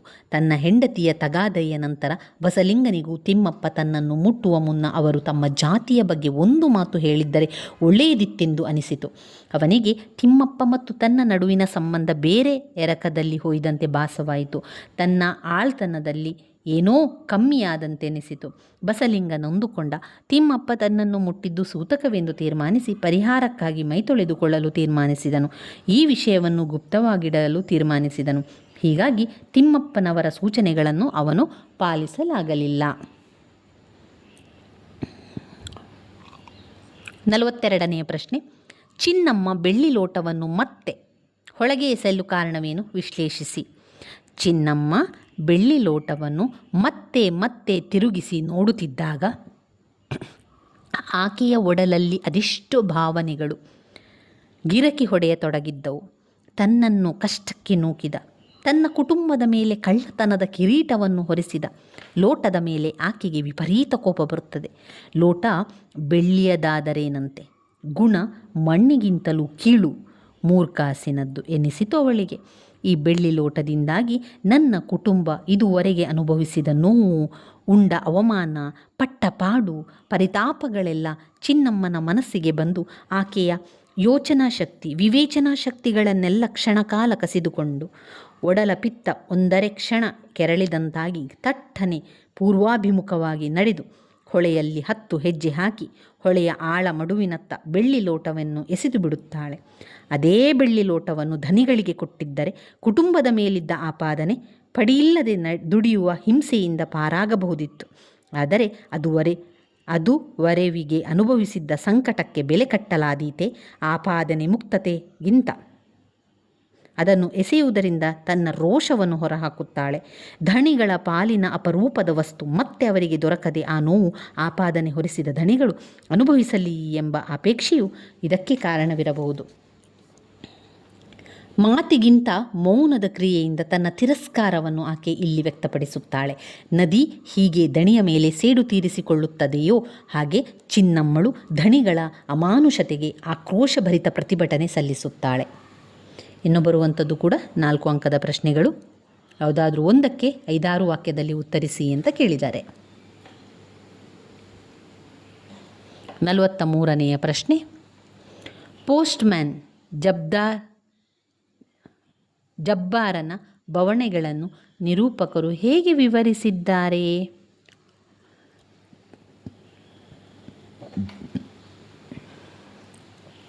ಜಬ್ಬಾರ್ ಕೇಂದ್ರ ಸರಕಾರದ ನೌಕರನಷ್ಟೇ. 16 ವರ್ಷದಿಂದ ಕೆಲಸ ಮಾಡುತ್ತಿದ್ದರೂ ಇನ್ನೂ ಟೆಂಪರರಿಯಾಗಿ ಉಳಿದಿದ್ದ. ಅವನ ಸಂಬಳವಾದರೂ ಕೇವಲ 60 ರೂಪಾಯಿಗಳು ಮಾತ್ರ. ಆ ಸಂಬಳದಲ್ಲಿ ಹೊಟ್ಟೆ ಹೊರೆಯಲಾರದೆ 108 ಪತ್ರಿಕೆಗಳ ಏಜೆನ್ಸಿ ಪಡೆದು ತಾನು ಪೋಸ್ಟ್ ವಿತರಿಸುವಡೆಯೆಲ್ಲ ಚಂದಾದಾರರನ್ನು ಗಳಿಸಲು ಯತ್ನಿಸುತ್ತಿದ್ದ. ಪೋಸ್ಟಿನ ಜೊತೆಗೆ ಮ್ಯಾಗಝಿನ್ಗಳ ಕಂತೆಯನ್ನು ತನ್ನ ಸೆಕೆಂಡ್ ಹ್ಯಾಂಡ್ ಲೂನಾದ ಮೇಲೆ ಹೇರಿಕೊಂಡು 18 ಕಿಲೋಮೀಟರ್ಗಳ ಸಂಚರಿಸಬೇಕಾಗಿತ್ತು. ಹ್ಯಾಂಡ್ ಪೋಸ್ಟ್, ಬಿದಿರಳ್ಳಿ ಮುಂತಾದ ಕಡೆ ನೇತು ಹಾಕಿದ್ದ ಬಾಕ್ಸುಗಳಿಂದ ಪೋಸ್ಟ್ ಕ್ಲಿಯರ್ ಮಾಡಿ ತರಬೇಕಿತ್ತು. ಅವನು ಪೋಸ್ಟ್ ಕೊಡಲು ಹೋದಾಗಲೆಲ್ಲ ವರ್ಷಕ್ಕೆ 1 ನಾಯಿಯಿಂದಲಾದರೂ ಕಚ್ಚಿಸಿಕೊಳ್ಳುತ್ತಿದ್ದ. ಇವೇ ಮುಂತಾದ ತೊಂದರೆಗಳನ್ನು ಜಬ್ಬಾರ್ ಎದುರಿಸುತ್ತಿದ್ದನೆಂದು ನಿರೂಪಕರು ವಿವರಿಸಿದ್ದಾರೆ. ಸಾಮಾನ್ಯ ನೌಕರರ ಕಷ್ಟಕಾರ್ಪಣ್ಯಗಳು, ತುತ್ತಿನ ಚೀಲ ತುಂಬಿಸಿಕೊಳ್ಳಲು ಪಡುವ ತೊಂದರೆಗಳು ಜಬ್ಬಾರನ ವ್ಯಕ್ತಿತ್ವದಲ್ಲಿ ಎದ್ದು ಕಾಣುತ್ತದೆ. 44ನೆಯ ಪ್ರಶ್ನೆ, ಟೆಲಿಫೋನ್ ಲೈನ್ ಮ್ಯಾನ್ ತಿಮ್ಮಣ್ಣನ ಸಾವು ಹೇಗಾಯಿತು ಎಂಬುದನ್ನು ನಿಮ್ಮ ಮಾತುಗಳಲ್ಲಿ ಸಂಕ್ಷಿಪ್ತವಾಗಿ ಬರೆಯಿರಿ. ಪೂರ್ಣಚಂದ್ರ ತೇಜಸ್ವಿಯವರು ಕೃಷ್ಣೇಗೌಡನ ಆನೆ ನೀಳ್ಗತೆಯಲ್ಲಿ ಲೈನ್ ಮ್ಯಾನ್ ತಿಮ್ಮಪ್ಪನ ದುರಂತವನ್ನು ಹಾಸ್ಯ ಮತ್ತು ಆತಂಕಗಳೊಂದಿಗೆ ಕಟ್ಟಿಕೊಟ್ಟಿದ್ದಾರೆ. ಟೆಲಿಫೋನ್ ಲೈನ್ ಮ್ಯಾನ್ ತಿಮ್ಮಪ್ಪ ಬೆಳಿಗ್ಗೆ ಎಕ್ಸ್ಚೇಂಜ್ ಬಳಿಗೆ ಬಂದಾಗ ನುಗ್ಗೇಹಳ್ಳಿ ಕಡೆಯ ಅಷ್ಟೂ ಲೈನುಗಳು ಡೆಡ್ಡಾಗಿವೆ ಎಂದು ಮೇಂಟೆನೆನ್ಸ್ನವರು ಹೇಳಿ ಕಳುಹಿಸಿದರು. ಊರಿನಿಂದ ಸಾಕಷ್ಟು ದೂರದಲ್ಲಿದ್ದ 17ನೆಯ ಕಂಬದ ಜಂಕ್ಷನ್ ಬಾಕ್ಸ್ ಪರಿಶೀಲನೆಯನ್ನು ಮಾಡಿ ಯಾವ ಲೈನ್ ಡೆಡ್ಡಾಗಿವೆ ತಿಳಿಯಲು ತಿಮ್ಮಪ್ಪ ಆ ಕಂಬವನ್ನು ಹತ್ತಿದ. 30-40 ತಂತಿಗಳ ತೊಡಕಿನೊಳಗೆ ನುಸುಳಿ ತಿಮ್ಮಪ್ಪ ಜಂಕ್ಷನ್ ಬಾಕ್ಸ್ ಬಿಚ್ಚಿ ಸ್ಕ್ರೂಡ್ರೈವರ್ನಲ್ಲಿ ಎಂಥದ್ದೋ ಮೀಟುತ್ತಿರಬೇಕಾದರೆ ವಿದ್ಯುತ್ ತಂತಿ ಟೆಲಿಫೋನ್ ತಂತಿಗೆ ತಲುಗಿ ಶಾಕ್ ಹೊಡೆದು ಕುಳಿತ ಭಂಗಿಯಲ್ಲೇ ತಿಮ್ಮಪ್ಪ ಸತ್ತು ಹೋದನು. ಅಲ್ಲಿ ಓಡಾಡುತ್ತಿರುವ ಜನರಿಗೆ ಆತ ರಿಪೇರಿಯಲ್ಲಿ ಮಗ್ನನಾಗಿರುವಂತೆ ಕಂಡು ಅಲಕ್ಷಿಸಿ ನಡೆದರು. ನುಗ್ಗೇಹಳ್ಳಿ ರಾಮೇಗೌಡರು ಫೋನ್ ಸರಿಯಾಗಿಲ್ಲವೆಂದು ಬಂದು ಕೂಗಾಡಿದಾಗ ಇಂಜಿನಿಯರ್ ರಮೇಶ್ ಬಾಬು ಹಾಗೂ ಶಂಕರಣ್ಣ ಕಂಬದ ಬಳಿ ನೋಡಿದಾಗ ಸತ್ಯದ ಅರಿವಾಗುತ್ತದೆ. ಲೈನ್ಮ್ಯಾನ್ಗಳಾಗಿ ಕಾರ್ಯನಿರ್ವಹಿಸುವವರ ಬಹಳಷ್ಟು ಜೀವನ ದುರಂತಗಳಲ್ಲೇ ಅಂತ್ಯವಾಗುತ್ತದೆ ಎನ್ನುವುದಕ್ಕೆ ತಿಮ್ಮಪ್ಪನ ಸಾವು ಜ್ವಲಂತ ಸಾಕ್ಷಿಯಾಗಿದೆ. ಇನ್ನು ಬರುವಂಥದ್ದು ವಿಭಾಗ ಉ. ವಿಭಾಗ ಊವಿನಲ್ಲಿ ಭಾಷಾಭ್ಯಾಸ ಇರುವಂಥದ್ದು. ಕೆಳಗಿನ 2 ಪದಗಳಿಗೆ ಸಮಾನಾರ್ಥಗಳನ್ನು ಬರೆಯುವಂಥದ್ದು. ಚಿತ್ತ, ಮಾರ, ತಾಳ್ಮೆ. ಚಿತ್ತ ಮನಸ್ಸು, ಬುದ್ಧಿ, ಬಗೆ. ಮಾರ ಮನ್ಮಥ, ಕಾಮ. ತಾಳ್ಮೆ ಸಹನೆ, ಸೈರಣೆ. 2 ಶಬ್ದಗಳಿಗೆ ತದ್ಭವ ರೂಪವನ್ನು ಬರೆಯುವಂಥದ್ದು. ದೃಷ್ಟಿ, ಜೋಗಿ, ಸಂಸ್ಕೃತ. ಇದು ತದ್ಭವ ರೂಪ. ದೃಷ್ಟಿಗೆ ದಿಟ್ಟಿ, ಯೋಗಿಗೆ ಜೋಗಿ, ಸಂಸ್ಕೃತ ಸಕ್ಕದ. ಕೆಳಗಿನ 2 ಪದಗಳ ಗುಣವಾಚಕಗಳನ್ನು ಗುರುತಿಸಿ ಬರೆಯಿರಿ. ಮಣ ಆಯಾಸ ಮಣ, ದುರ್ಜನ ದುರ್, ಕೆನೆ ಹಾಲು ಕೆನೆ.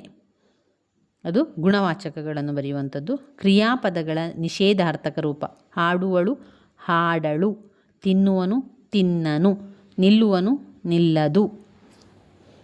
2 ನುಡಿಗಟ್ಟುಗಳನ್ನು ನಿಮ್ಮ ಸ್ವಂತ ವಾಕ್ಯಗಳಲ್ಲಿ ಬಳಸಿ ಬರೆಯಿರಿ. ಮೊರೆ ಹೋಗು, ಕಾಲು ಕೀಳು, ತಲೆ ಹಾಕು. ಮೊರೆ ಹೋಗು: ಅನಾರೋಗ್ಯ ಕಾಡಿದಾಗ ವೈದ್ಯರ ಮೊರೆ ಹೋಗುತ್ತೇವೆ. ಕಾಲು ಕೀಳು: ಪೊಲೀಸರನ್ನು ಕಂಡಾಗ ಕಳ್ಳರು ಕಾಲು ಕಿತ್ತರು. ತಲೆ ಹಾಕು: ನಮಗೆ ಸಂಬಂಧವಿಲ್ಲದ ವಿಷಯಗಳಿಗೆ ತಲೆ ಹಾಕಬಾರದು. ಅನ್ಯ ದೇಶ ಪದಗಳನ್ನು ಬರೆಯಿರಿ. ಅನ್ಯ ದೇಶ ಪದಗಳು ಯಾವುದೆಲ್ಲ? ಬ್ಯಾಂಕ್, ಫೋನು, ಇಗರ್ಜಿ, ಹಾಸ್ಪಿಟಲ್, ಡಾಕ್ಟರ್, ಫೋನ್, ಬ್ಯಾಂಕ್, ಇದೆಲ್ಲ ಅನ್ಯ ದೇಶ ಪದಗಳಾಗಿದೆ. ಇನ್ನು ಬರುವಂಥದ್ದು ಪ್ರಬಂಧ ಬರೆಯಲು. ಯಾವುದಾದ್ರೂ ಒಂದು ವಿಷಯಕ್ಕೆ ಪ್ರಬಂಧ ಬರೀಬೇಕು. 2 ಪ್ರಶ್ನೆಯನ್ನು ಕೊಡ್ತಾರೆ. ಯಾವ ಪ್ರಶ್ನೆಯನ್ನು ಕೊಟ್ಟಿದ್ದಾರೆ ಅಂತ ನೋಡುವ ಬನ್ನಿ. ಸ್ತ್ರೀ ಭ್ರೂಣ ಹತ್ಯೆಯಿಂದ ಎದುರಾಗುವ ಸಮಸ್ಯೆಗಳು. ಸ್ತ್ರೀ ಭ್ರೂಣ ಹತ್ಯೆಯಿಂದ ಎದುರಿಸುವಂಥ ಸಮಸ್ಯೆಗಳು. ಮತ್ತೊಂದು ಕೊಟ್ಟಿರುವಂಥದ್ದು ಅರಣ್ಯ ಮತ್ತು ವನ್ಯಜೀವಿ ಸಂರಕ್ಷಣೆಯಲ್ಲಿ ನಾಗರಿಕ ಸಮಾಜದ ಪಾತ್ರ. ಇದನ್ನು ನೀವು ಓದ್ಕೊಳ್ಬೋದು, ಯಾಕಂದರೆ ಇದು ಒಂದು ರೀತಿಯ ಜನರಲ್ ಆಗಿರುವಂಥ ಪ್ರಶ್ನೆ. ಅರಣ್ಯ ಮತ್ತು ವನ್ಯಜೀವಿ ಸಂರಕ್ಷಣೆಯಲ್ಲಿ ಜನರ ಪಾತ್ರ ಏನು, ಸಮಾಜದ ಪಾತ್ರ ಏನು ಎನ್ನುವಂಥದ್ದು ಓದ್ಕೊಳ್ಳುವಂಥದ್ದು. ಹಲವು ಬಾರಿ ಈ ರೀತಿಯ ಪ್ರಶ್ನೆಗಳು ಬರ್ತದೆ. ಅದರಿಂದ ನಾವು ಸಾಧಾರಣವಾಗಿ ಪ್ರಬಂಧ ಅಂತ ಬಂದಾಗ ಜನರಲ್ ಆಗಿರುವಂಥ ವಿಷಯಗಳನ್ನು ಕಲಿತು ಇಟ್ಕೊಳ್ಬೇಕು. ಈಗ ಯಾವುದೆಲ್ಲ ನೀವು ಜನರಲ್ ಆಗಿ ಓದ್ಕೊಳ್ಬೇಕು? ಎಲೆಕ್ಟ್ರಾನಿಕ್ ಐಟಮ್ಸ್ ಅಥವಾ ವಿದ್ಯುತ್ ಚಾಲಿತ ಯಂತ್ರಗಳ ಬಗ್ಗೆ, ಸಮೂಹ ಮಾಧ್ಯಮಗಳ ಬಗ್ಗೆ. ಸಮೂಹ ಮಾಧ್ಯಮ ಈಗ TV, ಫೋನು, ರೇಡಿಯೋ, ಇದೆಲ್ಲ ಸಮೂಹ ಮಾಧ್ಯಮಗಳಲ್ಲಿ ಬರ್ತದೆ. ಸಮೂಹ ಮಾಧ್ಯಮಗಳ ಬಗ್ಗೆ. ಅದಾದಮೇಲೆ ನಾವು ಓದ್ತಿದ್ರೆ ಎಲೆಕ್ಟ್ರಾನಿಕ್ ಮೀಡಿಯಾದ ಬಗ್ಗೆ. ಆಮೇಲೆ ಇಂಟರ್ನೆಟ್, ಕಂಪ್ಯೂಟರ್, ಇಂಟರ್ನೆಟ್, ಈ ವಿಷಯ ಎಲ್ಲ ಕೂಡ ಜನರಲ್ ಆಗಿರುವಂಥ ಟಾಪಿಕ್ ಆಗಿರೋದ್ರಿಂದ ಅದರ ವಿಷಯ ಬಗ್ಗೆ ಪ್ರಬಂಧವನ್ನು ಕಲಿತುಕೊಳ್ಳಿ. ಇಂಟರ್ನೆಟ್ ಬಗ್ಗೆ ಅಥವಾ ಕಂಪ್ಯೂಟರ್ ಇರ್ಬೋದು, ಅಥವಾ ನಮ್ಮ ಒಂದು ಸಾಮಾಜಿಕ ಸಮಸ್ಯೆಗಳು, ಸಮೂಹ ಮಾಧ್ಯಮಗಳು, ಇದನ್ನೆಲ್ಲ ಕಲಿತಿಟ್ಕೊಳ್ಳಿ ಸ್ನೇಹಿತರೆ. ಈಗ ನಾವು ಪ್ರಬಂಧದ ಬಗ್ಗೆ ತಿಳ್ಕೊಳ್ಳುವ. ಇದರಲ್ಲಿರುವಂಥ ಪ್ರಬಂಧ, 2 ಪ್ರಬಂಧವನ್ನು ಕೂಡ ಓದ್ಕೊಳ್ಳುವ. ಸ್ತ್ರೀ ಭ್ರೂಣ ಹತ್ಯೆಯಿಂದ ಎದುರಾಗುವ ಸಮಸ್ಯೆಗಳು. ಅವರು ಪ್ರಬಂಧ 2 ಕೊಡ್ತಾರೆ, ಒಂದಕ್ಕೆ ಉತ್ತರವನ್ನು ಬರಿಬೇಕು. ಹಾಗೆಯೇ 2 ಪತ್ರ ಬರೀಲಿಕ್ಕೆ ಕೊಡ್ತಾರೆ, ಅದರಲ್ಲಿ ಒಂದಕ್ಕೆ ನಾವು ಪತ್ರವನ್ನು ಬರಿಬೇಕಾಗ್ತದೆ. ಹೆಚ್ಚಾಗಿ ಅವರೇನು ಮಾಡ್ತಾರೆ, ತಂದೆಗೆ ಬರೆಯುವ ಪತ್ರವನ್ನು ಒಂದು ತಂದೆಗೆ ಬರೀಲಿಕ್ಕೆ ಕೊಡ್ತಾರೆ, ಹಾಗೆ ಮತ್ತೊಂದು ರಜಾರ್ಜಿಯನ್ನು ಬರೀಲಿಕ್ಕೆ ಕೊಡುವಂಥದ್ದು ಹೆಚ್ಚಾಗಿ. ಅದರಿಂದ ಆ ರೀತಿಯನ್ನು ನೋಡ್ಕೊಳ್ಳಿ. ತಂದೆಗೆ ಅಂತ ಬರೆಯುವಾಗ ನಾವು ಪೂಜ್ಯರಾದವರಿಗೆ ಪೂಜ್ಯ ತೀರ್ಥರೂಪರು ಅಂತ ಬರಿಬೇಕು. ತಾಯಿಗೆ ಬರೆಯುವ ಪತ್ರ ಅಂತಾದರೆ ಮಾತೃಶ್ರೀಯವರಿಗೆ ಅಂತ ಬರೆಯುವಂಥದ್ದು. ಇನ್ನು ರಜಾರ್ಜಿಯಲ್ಲಿ ಬರೆಯುವಾಗ ನಾವು ಪ್ರಾಂಶುಪಾಲರಿಗೆ ಬರೆಯುವಂಥ ಪತ್ರ ಮಾನ್ಯರೇ ಅಂತ ಹೇಳುವಂಥದ್ದು, ಅಥವಾ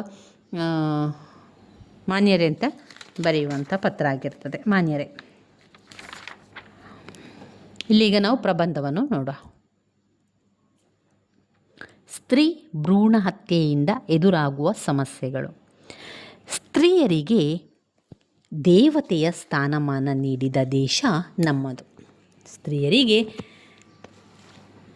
ಸ್ತ್ರೀಯರಿಗೆ ದೇವತೆಯ ಸ್ಥಾನಮಾನ ನೀಡಿದ ದೇಶ ನಮ್ಮದು. ಎಲ್ಲಿ ಸ್ತ್ರೀಯರು ಪೂಜಿಸಲ್ಪಡುತ್ತಾರೋ ಅಲ್ಲಿ ದೇವತೆಗಳು ವಾಸ ಮಾಡುತ್ತಾರೆ ಎನ್ನುವ ಸಂಸ್ಕೃತಿ ನಮ್ಮದು. ಹಾಗೆಯೇ ಸ್ತ್ರೀಯರು ಸ್ವಾತಂತ್ರ್ಯಕ್ಕೆ ಅರ್ಹಳಲ್ಲ ಎಂಬ ಅಭಿಪ್ರಾಯ ನೀಡುವ ಮೂಲಕ ಸ್ತ್ರೀಯರನ್ನು ಕೀಳಾಗಿ ಕಾಣುವ ಪರಂಪರೆಯನ್ನು ಬೆಳೆಸಿದ್ದು ವಿರೋಧಾಭಾಸದ ಸಂಗತಿಯಾಗಿದೆ. ಆದರೆ ಇಂದು ಎಲ್ಲ ಕ್ಷೇತ್ರಗಳಲ್ಲಿ ಸ್ತ್ರೀಯರು ಪುರುಷನಷ್ಟೇ ಸಮಾನವಾಗಿ ಸಮಾಜ, ರಾಜ್ಯ, ದೇಶದ ಅಭಿವೃದ್ಧಿಯಲ್ಲಿ ತೊಡಗಿಸಿಕೊಂಡು ಆತ್ಮವಿಶ್ವಾಸದಿಂದ ಮುನ್ನುಗ್ಗುತ್ತಿದ್ದಾಳೆ. ಇಷ್ಟೆಲ್ಲ ಇದ್ದರೂ ಇತ್ತೀಚೆಗೆ ಸ್ತ್ರೀ ಭ್ರೂಣ ಹತ್ಯೆಯು ಅಮಾನವೀಯ ಪಿಡುಕಾಗಿ ತಲೆದೋರಿದೆ. ಗಂಡು ಮಗು ಬೇಕು ಎನ್ನುವ ಮನೋಭಾವ, ನ ಪುತ್ರಸ್ಯ ಗತಿರ್ನಾಸ್ತಿ ಎಂಬ ನಂಬಿಕೆಗಳು ಸ್ತ್ರೀ ಭ್ರೂಣ ಹತ್ಯೆಗೆ ಪ್ರಧಾನ ಕಾರಣಗಳೆನ್ನಬಹುದು. ಪ್ರಕೃತಿಯ ಜೀವಿಗಳಲ್ಲಿನ ಸಮತೋಲನಕ್ಕೆ ಗಂಡು ಹೆಣ್ಣುಗಳ ಸಮಾನ ಅನುಪಾತ ಅಗತ್ಯ. ಆ ಅನುಪಾತದಲ್ಲಿ ಏರುಪೇರಾದರೆ ಜೀವ ಸಂತತಿ ಅಳಿವಿನತ್ತ ಸಾಗುವುದರಲ್ಲಿ ಅನುಮಾನವಿಲ್ಲ. ಒಂದು ಸಮೀಕ್ಷೆಯ ಪ್ರಕಾರ ಭಾರತದಲ್ಲಿ ಪ್ರತಿ 100 ಮಂದಿ ಪುರುಷರಿಗೆ ಸಮನಾಗಿ ಇರುವ ಸ್ತ್ರೀಯರ ಸಂಖ್ಯೆ 65 ಮಂದಿ ಮಾತ್ರವೆನ್ನುವ ಅಂಶ ಆತಂಕ ಹುಟ್ಟಿಸುತ್ತದೆ. ಇದಕ್ಕೆ ಮುಖ್ಯ ಕಾರಣ ಸ್ತ್ರೀ ಭ್ರೂಣ ಹತ್ಯೆ ಎನ್ನುವುದು ಅಗೋಚರ ಸತ್ಯ.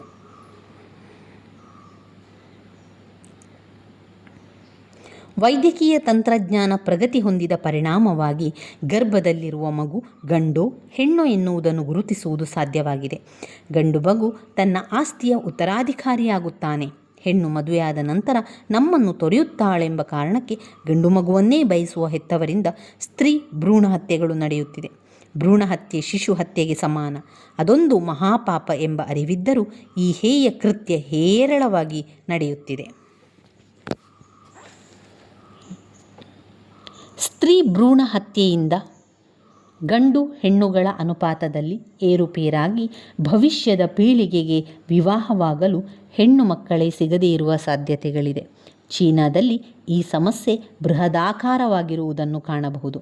ಸ್ತ್ರೀ ಭ್ರೂಣ ಹತ್ಯೆಯು ಹೆಣ್ಣು ಮಕ್ಕಳ ಮನಸ್ಥಿತಿಯ ಮೇಲೆ ಅಗಾಧ ಪರಿಣಾಮ ಬೀರಬಹುದು. ಸಮಾನತೆಯ ತತ್ವಕ್ಕೆ ಧಕ್ಕೆ ಉಂಟಾದಾಗ ಕೌಟುಂಬಿಕ ಸಾಮಾಜಿಕ ಸಮಸ್ಯೆ ಉಲ್ಬಣವಾಗಬಹುದು. ಸಮಾಜದಲ್ಲಿ ಸ್ತ್ರೀಯರ ಮೇಲೆ ಲೈಂಗಿಕ ದೌರ್ಜನ್ಯಗಳು ಹೆಚ್ಚಾಗಿ ವೇಶ್ಯಾವಾಟಿಕೆಗಳಂತಹ ಅನೈತಿಕ ಚಟುವಟಿಕೆಗಳು ಹೆಚ್ಚಾಗಬಹುದು. ಸ್ತ್ರೀ ಭ್ರೂಣ ಹತ್ಯೆಯು ಅಂಗಾಂಗಗಳನ್ನು ಮಾರುವ ಅನೈತಿಕ ಮಾರ್ಗಕ್ಕೆ ಎಡೆಮಾಡಿಕೊಡಬಹುದು.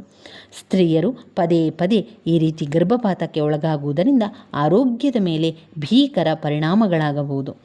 ಹೆಣ್ಣಲ್ಲವೇ ನಮ್ಮನ್ನೆಲ್ಲ ಹೆತ್ತ ತಾಯಿ, ನಮ್ಮೆಲ್ಲ ಹಡೆದವಳು ಎಂಬ ಸಂಚಿಯ ಹೊನ್ನಮ್ಮನ ಅನಿಸಿಕೆಯಂತೆ ಹೆಣ್ಣು ಮಕ್ಕಳನ್ನು ಗೌರವಿಸುವ, ಸಮಾನವಾಗಿ ಕಾಣುವ ಮನೋಭಾವಗಳು ಬೆಳೆಯಬೇಕು. ಹೆಣ್ಣು ಮಗಳು ಉಳಿಸಿ ಎಂಬ ಆಂದೋಲನವನ್ನು ಎಲ್ಲೆಡೆ ಆರಂಭಿಸಬೇಕು.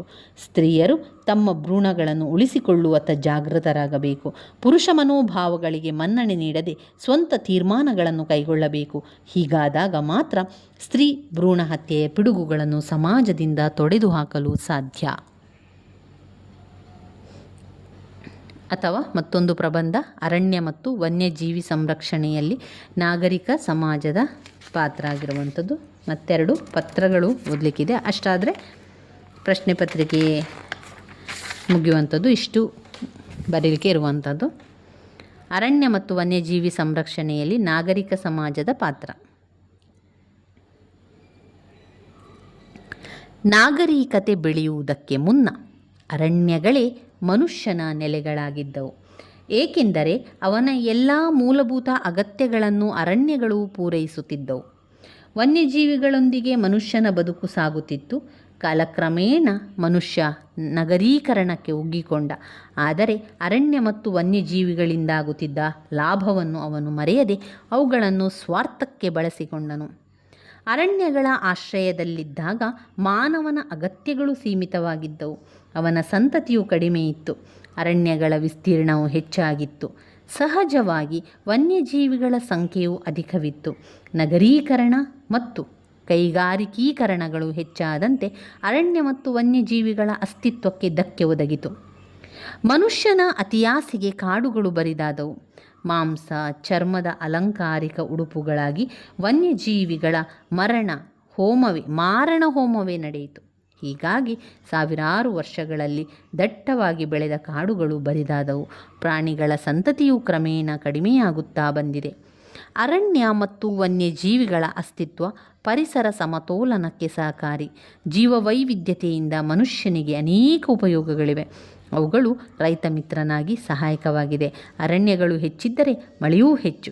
ಪರಿಸರವು ಸಮತೋಲನದಲ್ಲಿರುತ್ತದೆ. ಭೂಮಿಯ ವಾತಾವರಣವು ಸಮತೋಲನದಲ್ಲಿರುತ್ತದೆ. ಆಮ್ಲಜನಕ ಮತ್ತು ಇಂಗಾಲದ ಡೈಆಕ್ಸೈಡ್ಗಳ ಸರಪಳಿ ಸರಿಯಾಗಿರಲು ಕಾರಣಗಳು ಅಗತ್ಯ. ಅರಣ್ಯನಾಶದಿಂದ ವಾತಾವರಣದಲ್ಲಿ ಆಮ್ಲಜನಕ ಪ್ರಮಾಣ ಕಡಿಮೆಯಾಗಿ ಇಂಗಾಲದ ಡೈಆಕ್ಸೈಡ್ ಪ್ರಮಾಣ ಹೆಚ್ಚಾಗುತ್ತದೆ. ಇದರಿಂದಾಗಿ ಭೂಮಿ ಬಿಸಿಯಾಗಬಹುದು. ಓಝೋನ್ ಪದರ ನಾಶವಾಗಬಹುದು. ಜಲಕ್ಷಾಮ ತಲೆದೋರಬಹುದು. ಮಳೆ ಮಾರುತಗಳು ದಿಕ್ಕು ತಪ್ಪಬಹುದು. ಒಟ್ಟಾರೆ ಅರಣ್ಯ ನಾಶದಿಂದ ಅನೇಕ ದುಷ್ಪರಿಣಾಮಗಳು ತಲೆದೋರುತ್ತದೆ. ಮಾನವ ಸ್ವಾರ್ಥಕ್ಕಾಗಿ ಅರಣ್ಯ ಮತ್ತು ವನ್ಯಜೀವಿಗಳನ್ನು ಬಳಸಿಕೊಳ್ಳುವುದು ನಿಲ್ಲಬೇಕು. ಸಂರಕ್ಷಿತ ಅರಣ್ಯಗಳನ್ನು ವನ್ಯಜೀವಿಗಳಿಗೆ ಮೀಸಲಿರಿಸಬೇಕು. ವೃಕ್ಷೋ ರಕ್ಷತಿ ರಕ್ಷಿತಂ ಎಂಬ ಜಪಮಂತ್ರವನ್ನು ಎಲ್ಲರೂ ಜಪಿಸಬೇಕು. ಅಂದಾಗ ಮಾತ್ರ ನಮಗೆ ಉಳಿಗಾಲ. ಹಸಿರೇ ಉಸಿರಾದಾಗ ನಮ್ಮ ಉಳಿವು. ಇನ್ನು ಬರುವಂಥದ್ದು 4 ಅಂಕದ ಒಂದು ಪತ್ರವನ್ನು ಬರೀಲಿಕ್ಕೆ ಅವರು 2 ಪತ್ರವನ್ನು ಕೊಡ್ತಾರೆ. ಯಾವುದಾದ್ರೂ ಒಂದನ್ನು ನಾವು ಬರೀಬಹುದು. ರಾಜು, ದ್ವಿತೀಯ PUC, ಕುವೆಂಪು ಪದವಿ ಪೂರ್ವ ಕಾಲೇಜು. ಅಡ್ರೆಸ್ಸನ್ನೆಲ್ಲ ಅವರೇ ಕೊಡ್ತಾರೆ. ಅದೇ ಅಡ್ರೆಸ್ಸನ್ನು ಬರೆದ್ರೆ ಆಯಿತು. ನಾವು ಜಯನಗರ ಮೈಸೂರು ಈ ವಿಳಾಸದಲ್ಲಿರುವವರು ನೀವೆಂದು ತಿಳಿದು. ನಾವು ಆ ವಿಳಾಸ, ರಾಜು ಅಂದರೆ ನಾವು ಅಂತ ತಕ್ಕೊಂಡು. ಕುಸುಮ ವಿಜಯ್ ದ್ವಿತೀಯ PUC ಸರ್ಕಾರಿ ಪದವಿ ಪೂರ್ವ ಕಾಲೇಜು ರಾಜಾಜಿನಗರ ಬೆಂಗಳೂರು ಈ ವಿಳಾಸದಲ್ಲಿರುವ ನಿಮ್ಮ ಗೆಳೆಯನಿಗೆ ವಾರ್ಷಿಕ ಪರೀಕ್ಷೆಗೆ ನೀವು ಮಾಡಿಕೊಂಡಿರುವ ಸಿದ್ಧತೆಯನ್ನು ಕುರಿತು ಪತ್ರವನ್ನು ಬರೆಯುವಂಥದ್ದು. ಇದು ನೀವು ಪರೀಕ್ಷೆಯ ಬಗ್ಗೆ ಪತ್ರವನ್ನು ಬರೆಯುವಂಥದ್ದು. ಕ್ಷೇಮ ಶ್ರೀ ಇವರಿಂದ ಯಾರು ನಾವು ಯಾರು ನಮ್ಮ ಅಡ್ರೆಸ್ ಬರಿಬೇಕು. ನಂತರ ಕೊನೆಯದಾಗಿ ಅವರು ಕೊಟ್ಟಿರುವಂಥ ಮತ್ತಿನ ಅಡ್ರೆಸ್ಸನ್ನು ಕೂಡ ಬರಿಬೇಕು. ಇಷ್ಟು ತುಂಬ ಬರಿಬೇಕು ಅಂತ ಇಲ್ಲ, ಒಂದು ಸ್ವಲ್ಪ ಇಷ್ಟು ಬರೆದ್ರೂ ಸಾಕು. ಪ್ರೀತಿಯ ಸ್ನೇಹಿತನಾದ ವಿಜಯ್ಗೆ ನಿನ್ನ ಸ್ನೇಹಿತನಾದ ರಾಜು ಮಾಡುವ ಚಿರ ನೆನಪುಗಳು. ನಾನು ಇಲ್ಲಿ ಕ್ಷೇಮ, ನೀನು ಕ್ಷೇಮವಾಗಿದ್ದೇವೆ ಎಂದು ಭಾವಿಸುತ್ತೇವೆ. ನೀನು ಅಲ್ಲಿ ಆರೋಗ್ಯದಿಂದ ಇರುವೆ ಎಂದು ತಿಳಿದುಕೊಂಡಿದ್ದೇನೆ. ನನ್ನ ವ್ಯಾಸಂಗ ಸುಗಮವಾಗಿ ನಡೆಯುತ್ತಿದೆ. ಪ್ರತಿ ತಿಂಗಳ ಕಿರು ಪರೀಕ್ಷೆಯಲ್ಲಿ ನಾನು ಚೆನ್ನಾಗಿ ಅಂಕಗಳನ್ನು ಪಡೆದಿದ್ದೇನೆ.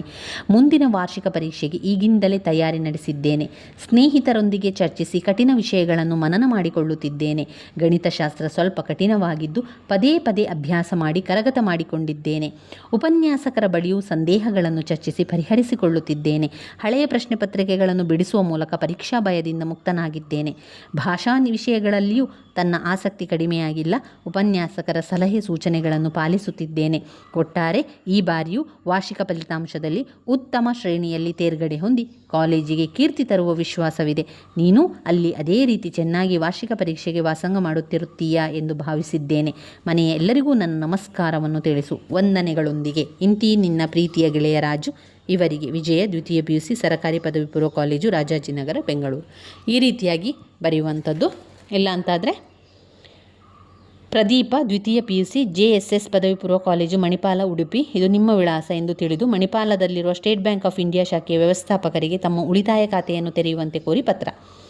ದಿನಾಂಕ ಮತ್ತು ಸ್ಥಳ ಇದು ಯಾವುದಕ್ಕೆ ಬರೆಯುವಂಥದ್ದು ಅಂದರೆ, ನೀವು ಒಂದು ಬ್ಯಾಂಕುಗಳಿಗೆ ಪತ್ರವನ್ನು ಬರಿತಿದ್ದೀರಿ ಅಂತಾದರೆ ಈ ರೀತಿ ದಿನಾಂಕ ಸ್ಥಳವನ್ನು ಬರಿಬೇಕು.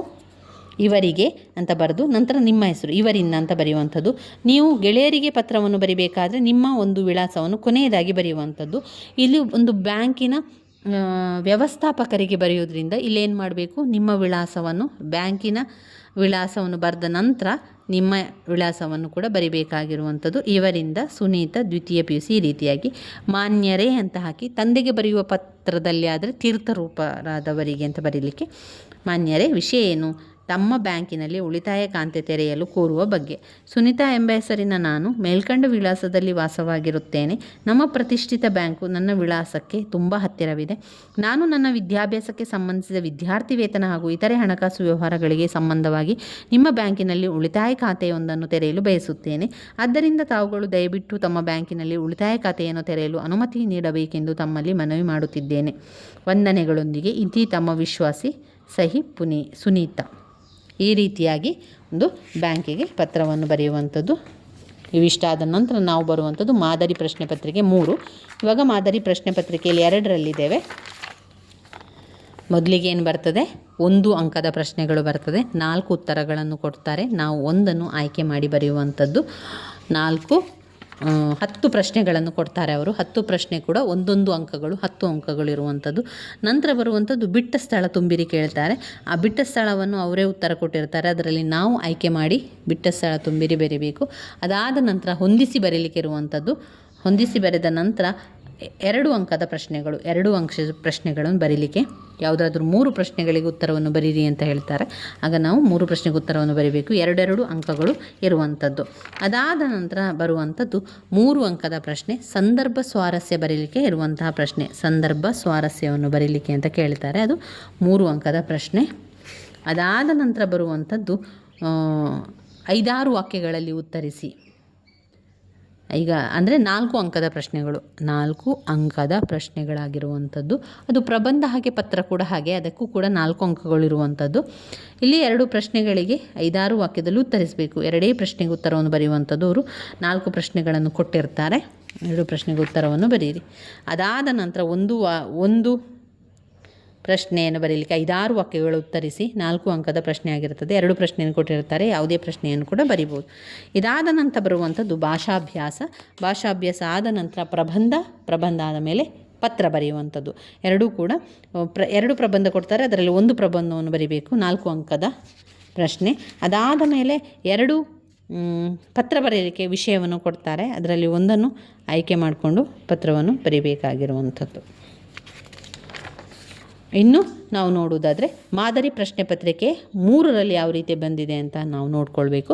ಅದನ್ನು ನಾವು ಮುಂದಿನ ವಿಡಿಯೋದಲ್ಲಿ ನಮ್ಮ ಮಾದರಿ ಪ್ರಶ್ನೆ ಪತ್ರಿಕೆ 3ರಲ್ಲಿ ಯಾವ ರೀತಿ ಪ್ರಶ್ನೆಗಳು ಬಂದಿದೆ ಎನ್ನುವಂಥದ್ದನ್ನು ನೋಡ್ಕೊಳ್ತಾ ಹೋಗಬೇಕು. ನನ್ನ ವೀಡಿಯೋಸ್ ಎಲ್ಲ ನಿಮಗೆ ಇಷ್ಟ ಆಗಿದ್ದರೆ ಲೈಕ್ ಕೊಡಿ, ಶೇರ್ ಮಾಡಿ, ಸಬ್ಸ್ಕ್ರೈಬ್ ಮಾಡಲಿಕ್ಕೆ ಮರಿಬೇಡಿ ಸ್ನೇಹಿತರೆ. ಆದಷ್ಟು ನೀವು 1 ಅಂಕದ ಪ್ರಶ್ನೆಗಳನ್ನು ಇದೇ ರೀತಿ ಪ್ರಶ್ನೆ ಪತ್ರಿಕೆ, ಹಳೆಯ ಪ್ರಶ್ನೆ ಪತ್ರಿಕೆಗಳನ್ನು ಆದಷ್ಟು ನೋಡ್ಕೊಳ್ಳಿ. ಹಳೆಯ ಪ್ರಶ್ನೆ ಪತ್ರಿಕೆಗಳನ್ನು ಆದಷ್ಟು ನೋಡಿಕೊಂಡು ತಯಾರಿ ಮಾಡಿಕೊಂಡ್ರೆ ನಮಗೆ ಬೇಗ ನೆನಪಲ್ಲಿ ಕೂಡ ಉಳಿತದೆ, ನಮಗೆ ಬೇಗ ಬೇಗ ಓದ್ಕೊಳ್ಳಿ ಕೂಡ ತುಂಬಾ ಸಹಾಯ ಆಗ್ತದೆ. ಅದಾದ ನಂತರ ಬರುವಂಥದ್ದು ನಮಗೆ ಬಿಟ್ಟ ಸ್ಥಳ ತುಂಬಿಸಲಿಕ್ಕೆ ಕೂಡ, ಬಿಟ್ಟ ಸ್ಥಳದಲ್ಲಿ ಕೂಡ ಅವರೇ ಉತ್ತರವನ್ನು ಕೊಟ್ಟಿರ್ತಾರೆ, ಆದರೆ ಅದನ್ನು ನಾವು ಹೆಕ್ಕಿ ಆಯ್ಕೆ ಮಾಡಿ ಬರ್ಕೊಳ್ಬೇಕಾಗಿರುವಂಥದ್ದು. ಹೊಂದಿಸಿ ಬರೆಯುವಂಥದ್ದು ನಮ್ಮ ಪಾಠದ ಹೆಸರುಗಳು, ಪದ್ಯದ ಹೆಸರುಗಳು, ಲೇಖಕರ ಹೆಸರುಗಳಿರುವುದರಿಂದ ಹೊಂದಿಸಿ ಬರೆಯುವಂಥದ್ದು. ನಂತರ ಬರುವಂಥದ್ದು 3 ಪ್ರಶ್ನೆಗೆ ಉತ್ತರ ಬರಲಿಕ್ಕೆ 3 ಪ್ರಶ್ನೆಗಳಿಗೆ ಉತ್ತರವನ್ನು ಬರೀಲಿಕ್ಕೆ 2 ಅಂಕವನ್ನು ಕೊಟ್ಟಿದ್ದಾರೆ. ಇದರಲ್ಲಿ ನಮಗೆ ಯಾವುದು ತುಂಬಾ ಸುಲಭ ಆಗ್ತದೆ ಅಂಥದ್ದನ್ನು ಆಯ್ಕೆ ಮಾಡಿಕೊಳ್ಬೇಕು. ನಂತರ ಬರುವಂಥದ್ದು 4 ಅಂಕದ ಪ್ರಶ್ನೆಗಳು.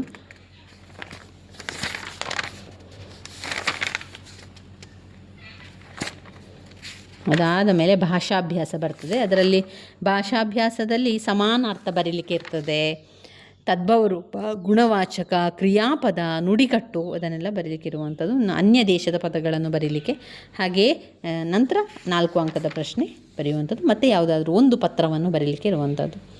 ಇವಿಷ್ಟು ಮಾದರಿ ಪ್ರಶ್ನೆ ಪತ್ರಿಕೆ 2ರಲ್ಲಿ ಬರುವಂಥ ವಿಚಾರ ಆಗಿದೆ ಸ್ನೇಹಿತರೆ. ನನ್ನ ವೀಡಿಯೋಸಲ್ಲಿ ನಿಮಗೆ ಇಷ್ಟ ಆದರೆ ಲೈಕ್ ಕೊಡಿ.